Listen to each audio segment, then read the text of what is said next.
Hello दोस्त, आपका मेरे चैनल किताबों का संसार में एक बार फिर से स्वागत है। दोस्तों, आज जिस पुस्तक को मैं आपके लिए समराइज करके लाया हूं उसका नाम है लिमिटलेस। अगर आपको लाइफ में लिमिटलेस बनना है, यानी हर बाधा पर विजय पानी है, तो इस किताब का सार जरूर सुने। इसमें आपको फास्ट रीडिंग और मेमोरी आदि से रिलेटेड बहुत सी टेक्निक सीखने को मिलेगी। यह किताब जिम क्विक द्वारा लिखी गई है। लिमिटलेस का मतलब होता है जिसे कोई रोक ना सके। आए दिन लाइफ में हमें तरह तरह की मुश्किलों का सामना करना पड़ता है। कुछ लोग बहुत जल्दी निराश हो जाते हैं और हार मान लेते हैं। ऐसे लोग जिंदगी में कुछ बड़ा नहीं कर पाते। वहीं दूसरी ओर कुछ लोग हिम्मत से हर मुश्किल का सामना करते हैं, हमेशा पॉजिटिव रहकर आगे बढ़ते रहते हैं। बेशक उनकी प्रोग्रेस थोड़ी धीरे होती है, फिर भी वे रुकते नहीं हैं और ना ही उम्मीद छोड़ते हैं। ऐसे लोग जीवन में बहुत तरक्की करते हैं और उन्हें ही लिमिटलेस कहा जाता है। तो दोस्तों, अगर आप भी लिमिटलेस जिंदगी जीना चाहते हैं, आगे के सभी चैप्टर की समरी ध्यान से सुने। Chapter 1, the fundamental concept. सबसे पहले लेखक ने एक अद्भुत फार्मूला दिया है जिसे फास्टर का नाम दिया गया है। इसके इस्तेमाल से आपकी जिंदगी में बहुत परिवर्तन आएगा। आप हर चीज जल्दी कर पाएंगे। आइए देखते हैं कि फास्टर का आखिर मतलब क्या है। F means forget. अगर आपको कोई भी काम जल्दी से करना है या गोल को जल्दी से पाना है, तो आपको अपने आसपास के डिस्ट्रैक्शंस को भुला देना होगा, जैसे सेलफोन, टीवी आदि को भूलकर सिर्फ अपने गोल को याद रखें। ए मीन्स एक्ट। इसके बाद अपने गोल पर जुट जाएं। एस यानी कि स्टेट। खुद को मोटिवेशनल स्टेट में लाएं। माइंड की स्टेट बहुत मैटर करती है। अगर आप मजाक के मूड में हो तो अपने गोल पर ठीक से ध्यान नहीं दे पाएंगे। इसलिए सक्सेस वाली स्टेट ऑफ माइंड में आए। टी का मतलब है टीच। अगर आप टीम में काम कर रहे हैं तो दूसरों को भी स्किल्स सिखाएं। इससे सारा काम जल्दी निपट जाएगा। ई यानी कि एंटर। हमेशा जागरूक रहें और अगर कोई नई एक्टिविटी हो रही हो जो आपकी पर्सनल ग्रोथ के लिए ज़रूरी हो तो उसमें ज़रूर भाग लें। कुछ लोग हेजिटेट करते हैं, लेकिन इसी वजह से वह उस स्किल को सीख नहीं पाते हैं और आगे नहीं बढ़ पाते हैं। लेकिन आप भाग ज़रूर लें, चाहे थोड़ा ही समझ में आए, लेकिन आपको पता तो चलेगा कि आपकी फील्ड में क्या नया हो रहा है। R means review. अपने काम को दोबारा जरूर जांच लें और इस बार जो कमी रह गई है उसे फीडबैक के तौर पर याद रखें और अगली बार उसमें और सुधार कर लें। इस तरह आप परफेक्ट होते चले जाएंगे। चैप्टर 2, 3M का रूल। इसके बाद आप 3M वाला यह रूल याद रखें। पहला, माइंडसेट। हमेशा आगे बढ़ने वाला या सक्सेस का माइंडसेट रखें। यह ना सोचें कि मैं तो गरीब हूं, मुझसे यह नहीं होगा, या मेरे हालात अच्छे नहीं हैं। यह सोचकर बैठ जाएंगे तो कभी तरक्की नहीं कर पाएंगे। बहुत से लोग स्लम्स से उठकर कंपनीज के मालिक बन गए हैं क्योंकि उनका माइंडसेट बहुत ही पॉजिटिव था। दूसरा एम है मोटिवेशन। हमेशा खुद को मोटिवेशन देते रहें। दूसरे लोग अगर मोटिवेट नहीं करते तो खुद ही खुद को मोटिवेट करना सीखें। सेल्फ हेल्प की किताबें पढ़ सकते हैं अपने आप को मोटिवेट करने के लिए। मोटिवेशनल स्पीकर्स जो कि यूट्यूब पे बहुत से उपलब्ध हैं, उन्हें सुन सकते हैं, या अपने हीरोज जो आपके आइडल हैं उनकी बायोग्राफी को पढ़ सकते हैं, जिससे आपको मुश्किलों से लड़ने की एक जिद के बारे में पता लगेगा, जिसे आप अपनी लाइफ में अपनाकर आगे बढ़ सकते हैं। इससे आपको मोटिवेशन दूसरों के मुकाबले 10 गुना अधिक मिलेगा। आप लाइफ में ज्यादा अचीव कर पाएंगे। तीसरा सी है मेथड। अपने काम करने के तरीके पर भी ध्यान दें। वक्त के साथ बदलना सीखिए। यह ना हो कि सब लोग डिजिटल माध्यम का इस्तेमाल कर रहे हों और आप वही घिसी पिटी चीज़ों का उपयोग करके अपनी लाइफ में स्लो हो जाएं। जैसे कोविड के समय एजुकेशन सिस्टम का सारा ऑनलाइन होना, यह एक मेथड का दूसरे मेथड में परिवर्तन था। टीचर्स और स्टूडेंट्स ने खुद को जल्दी से अडॉप्ट कर लिया। उनका साल बेकार नहीं गया। लेकिन कुछ नेगेटिव लोगों के स्टेटमेंट्स यही थे कि इससे पढ़ाई कहाँ होती है। दोस्तों, पढ़ाई करने वालों के लिए ये मैटर नहीं करता कि उन्हें पढ़ाई और ज्ञान कहाँ से मिल रहा है। वो तो जहाँ से भी ज्ञान मिलता है उसे अडॉप्ट कर लेते हैं और आगे बढ़ जाते हैं। लेकिन उसमें क्या परिवर्तन है? कुछ भी परिवर्तन नहीं था दोस्तों। टीचर और स्टूडेंट दोनों एक ही थे। फिर पढ़ाई क्यों नहीं होगी? इसलिए नहीं होगी क्योंकि कुछ लोगों ने उस मॉडर्न टेक्निक को अडॉप्ट ही नहीं किया था, और इसलिए वो लोग उस मॉडर्न टेक्निक के बारे में भी नेगेटिव बातें कर रहे हैं। तो आपको अपने मेथड में परिवर्तन करना ही पड़ेगा टाइम टू टाइम। अगर आप उसमें परिवर्तन नहीं लाएंगे तो हो सकता है आप रेस में पीछे रह जाए। चैप्टर 3, द 4-3-2-1 की टेक्निक। लेखक ने फास्ट स्पीड से पढ़ने के लिए यह तरीका दिया है। अपने मोबाइल के टाइमर को 5 मिनट के लिए सेट कर लें, फिर एक किताब का पैराग्राफ पढ़ना शुरू करें। जब 5 मिनट ओवर हो जाएं तो देखें कि आपने कितना पढ़ लिया है। इसके बाद 3 मिनट का टाइम सेट करें और फिर से उस पैरा को पढ़ें। इस बार आप उतना ही पैराग्राफ 3 मिनट में खत्म करने की कोशिश कीजिए। फास्ट पढ़िए, कुछ समझ में ना आए तो भी कोई बात नहीं, आपको सिर्फ वह पैराग्राफ 3 मिनट में खत्म करना है। आप देखेंगे आपकी पढ़ने की स्पीड में काफी इजाफा हुआ है। फिर आप उतना पैरा 2 मिनट में खत्म करने की कोशिश कीजिए और इसके बाद 1 मिनट में। यह एक्सरसाइज 1 हफ्ता भर कीजिए और आप देखेंगे कि आपकी पढ़ने की स्पीड दूसरों के मुकाबले बहुत तेज हो गई है। आप कम समय में बहुत सी किताबें खत्म कर पाएंगे। सोचिए, इससे आप दूसरों के मुकाबले कितना ज्यादा ज्ञान जल्दी हासिल कर सकते हैं। Chapter 4, ask effective questions. अपने आप से हर दिन केवल ये 3 क्वेश्चंस पूछिए। पहला, मैं लाइफ में क्या हासिल कर सकता हूँ। दूसरा, मैंने आज तक लाइफ में क्या हासिल किया है। तीसरा, मेरे लिए क्या संभव है। ये तीनों क्वेश्चंस आपके आउटपुट को मैसिव बना देंगे और मेजर करने में आपको आसानी प्रदान करेंगे। आपको लाइफ में कुछ अचीव करने के लिए मोटिवेट कर देंगे। अगर आपने कोई गोल हासिल किया है तो आप और ज़्यादा हासिल करने के लिए मोटिवेट हो जाएंगे, और अगर कुछ नहीं किया है तो भी कुछ करने के लिए उठ खड़े होंगे। लेकिन हमेशा ये क्वेश्चंस पूछते रहिए। अध्याय 5, इफेक्टिव रीडिंग। सबसे पहले किसी भी किताब को स्कैन करें, उसके चैप्टर के नाम पढ़ें। इसके बाद फास्ट स्पीड से चैप्टर को पढ़ें। पहली बार में कुछ समझ ना आए तो भी कोई बात नहीं। आप यह देखें कि कौन से पैराग्राफ बहुत आसान है या इंटरेस्टिंग है। आप उन पार्ट्स को नोट कर लें और निशान लगा लें। फिर आप सेकंड रीडिंग शुरू करें। इस बार आपको ज़्यादा समझ आने लगेगा।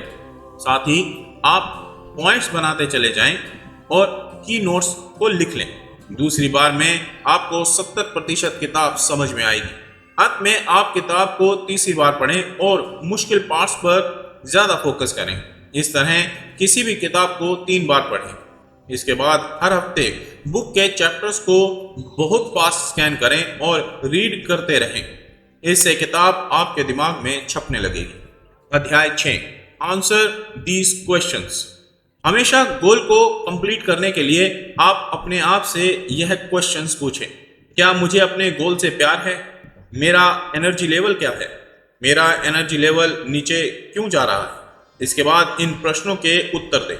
अगर आपको अपने गोल से प्यार ही नहीं है तो उसे बदल दें। हो सकता है अपने माता पिता के कहने पर आपने गोल बनाया हो या दोस्तों की देखा देखी गोल चूज किया हो।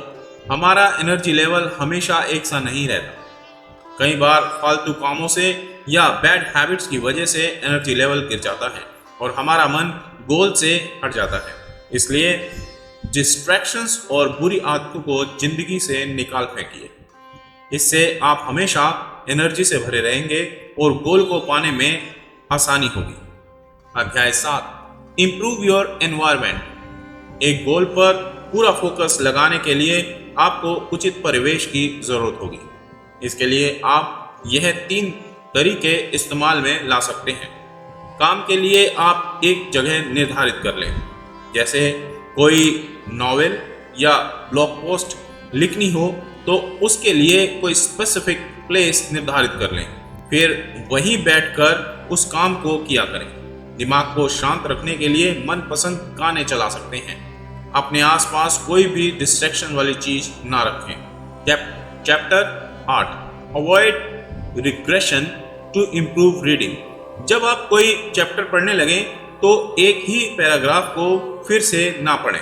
अगर आपको समझ नहीं भी आया तो आप आगे ही पढ़ते जाएं, पीछे ना हटें।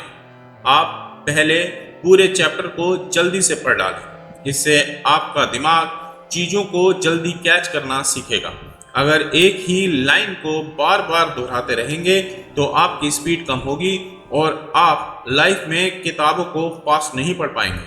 यही कारण है कि बहुत से लोग शुरू के 1-2 चैप्टर पढ़कर ही किताब को किनारे रख देते हैं और फिर दोबारा उसे खोलते तक नहीं।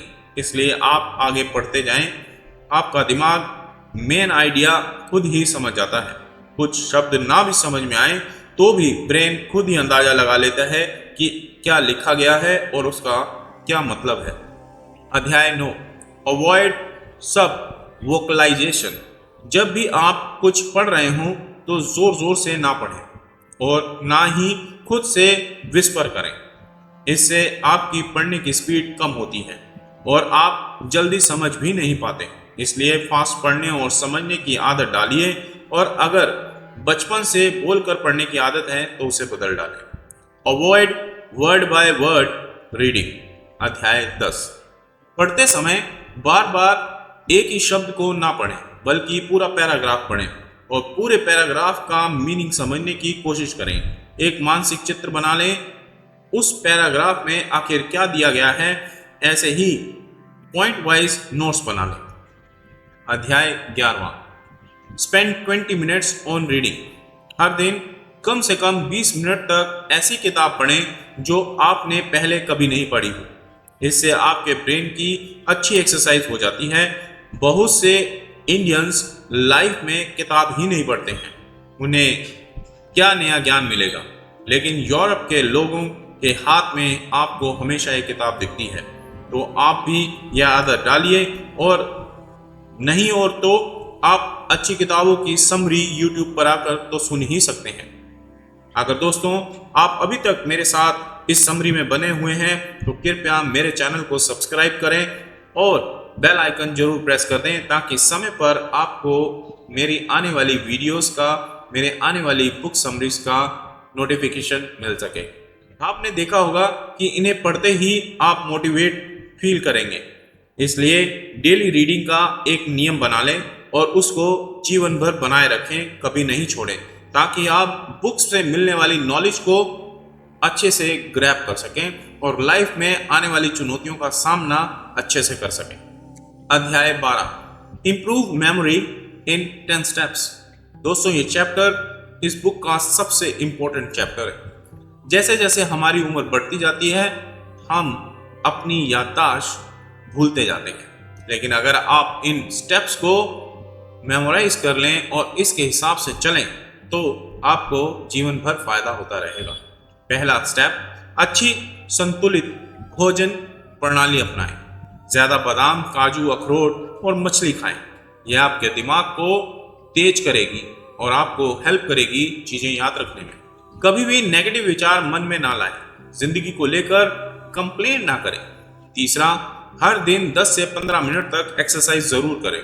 इससे ब्लड सर्कुलेशन बढ़ता है और आपके ब्रेन के हर न्यूरॉन को ऑक्सीजन और न्यूट्रिएंट मिलते हैं और वे शार्प रहते हैं। चौथा, सच्चे और ईमानदार दोस्तों के साथ रहें जो आपको हमेशा पॉजिटिव रहने में हेल्प करेंगे। पांचवा, अपनी प्रॉब्लम्स अपने पास ना रखें। ट्रस्टवर्दी लोगों से डिस्कस करें और कोई सॉल्यूशन खोजें। छठा, हमेशा नेचर के पास जाएं। हरियाली देखकर ब्रेन काफी फ्रेश फील करता है। 7, हमेशा 7 से 8 घंटे की नींद जरूर लें। 8वां, हमेशा नई स्किल सीखें। जैसे guitar, swimming, photography, blogging, writing, कुछ भी नया जरूर सीखें। इससे आप हमेशा एक्टिव बने रहेंगे। 9वां, अक्सर मोटिवेशन वाली किताबें पढ़ें, जिससे आप जीवन में अपने नए आयामों को पहचानने में अक्सर मोटिवेशन वाली किताबें पढ़ें, जो आपको लाइफ में हमेशा मोटिवेट रखेंगी और आपको अपने जीवन में आने वाली प्रॉब्लम्स का सॉल्यूशन भी प्रदान करेंगी। 10वां, योग और मेडिटेशन जरूर करें। इससे स्ट्रेस दूर होता है और स्ट्रेस आपकी मेमोरी का दुश्मन होता है। अध्याय 13, द 4 Ds सॉल्यूशंस। अगर आपको लिमिटलेस बनना है तो इन 4 डिजिटल चीजों से बचकर रहना होगा। डिजिटल डीलर थोड़े ही समय में इतनी जानकारी पढ़ लेते हैं कि दिमाग ओवरलोड हो जाता है। वह इतने सारे थॉट्स को प्रोसेस करने लगता है कि असली क्रिएटिव थॉट्स को टाइम ही नहीं दे पाता। इसलिए फालतू की चीजें YouTube वीडियोस, सोशल मीडिया पर ना देखें। YouTube पर वो सब वीडियोस देखें या सोशल मीडिया पर वो सब वीडियोस को देखें जिनसे आपको कुछ नॉलेज मिले, जो आपकी नॉलेज का इजाफा करे। और आपको कुछ भी ऐसी चीज नहीं देखनी है जिससे आपके दिमाग में सिर्फ बेकार की जानकारियां भरी जाएं। Digital distractions. आजकल हर 2 सेकंड में व्हाट्सएप बजता रहता है और आप अपने गोल से डिस्ट्रैक्ट हो जाते हैं। ऐसे ही YouTube और सोशल मीडिया की नोटिफिकेशंस ने हद मचाई हुई है। आप सिर्फ उन्हीं को सब्सक्राइब करें जिनको आप समझते हैं कि आपके गोल अचीव करने में आपकी मदद कर रहे हैं। उन चैनल्स को, उन सोशल मीडिया पेजेस को आप सब्सक्राइब कर सकते हैं जो आपके गोल्स को या आपके टारगेट्स को अचीव करने में आपकी हेल्प करें। Digital dementia. आजकल हर सवाल का जवाब गूगल और इंटरनेट पर मिल जाता है, इसलिए लोग कुछ भी याद नहीं रखना चाहते। इससे उनकी याददाश्त कम होती जा रही है। चौथा, डिजिटल डिडक्शन। हर चीज गूगल से लेने के कारण हम जरा भी अपना दिमाग नहीं लगा रहे। इससे क्रिएटिव एंड लॉजिकल थिंकिंग में कमी आ जाती है। तो दोस्तों, इन चारों डिजिटल प्रॉब्लम से बचने की कोशिश करें, इनका लाभ उठाएं, इनसे पॉजिटिव चीजें लें, लेकिन नेगेटिव चीजों को उधर ही रहने दें, उनको अपनी जिंदगी में मत लाएं। आशा करता हूं दोस्तों आपको ये पुस्तक पसंद आई होगी और मेरे इस वीडियो को अगर आप लाइक करते हैं तो मुझे मोटिवेशन मिलता है, जिससे मैं और अच्छी बुक्स अपने चैनल पर समराइज करके डाल सकूंगा। धन्यवाद दोस्तों।